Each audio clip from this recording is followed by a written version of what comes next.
Gordon was cross. Why should Henry have a new shape, he grumbled. A shape good enough for me is good enough for him. He goes gallivanting off to Crewe, leaving us to do his work, and comes back saying how happy he feels. It's disgraceful. And there's another thing. Henry whistles too much. No respectable engine ever whistles loudly at stations. It isn't wrong, but we just don't do it. Poor Henry didn't feel happy anymore. Never mind, whispered Percy. I'm glad you're home again. I like your whistling. Goodbye, Henry, called Gordon. We're glad to have you with us again, but remember what I said. Later, Henry stopped at Edward's station.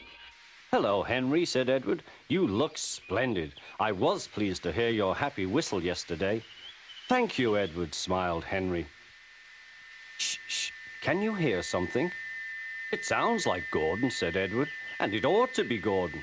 But Gordon never whistles like that. It was Gordon. He came rushing down the hill at a tremendous rate. He didn't look at Henry, and he didn't look at Edward. He screamed straight through the station and disappeared. Well, said Edward. It isn't wrong, chuckled Henry, but we just don't do it. And he told Edward what Gordon had said.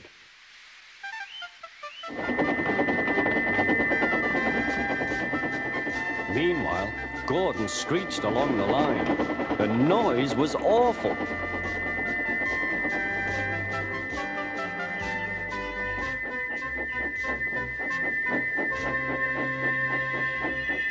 At the station, everyone held their ears. The fat controller held his ears too. Take him away, he bellowed, and stop that noise! Gordon puffed sadly away, but he wouldn't stop whistling until two fitters climbed up and knocked his whistle valve in place. That night, Gordon slunk into the shed. He was glad it was empty. It isn't wrong, murmured Henry to no one in particular, but we just don't do it. No one mentioned whistles. Next morning, Henry was enjoying himself enormously. I feel so well, he sang. Trickety-trock, hummed his coaches. Then he saw some boys on a bridge. Peep, peep, hello, he whistled. Oh, he called.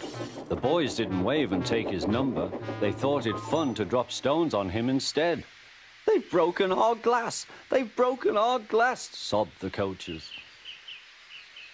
The passengers weren't hurt, but they were cross. Call the police!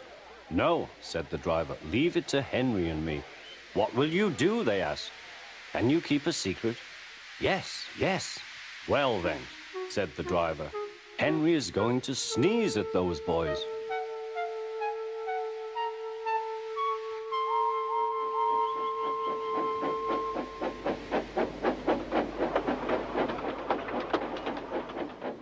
Lots of people were waiting at the station just before the bridge.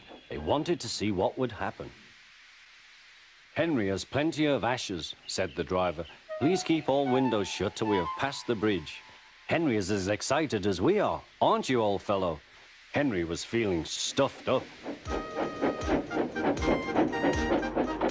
Soon they could see the boys, and they all had stones. Are you ready, Henry, said his driver. Sneeze hard when I tell you. Now, he said. Achoo-shoo!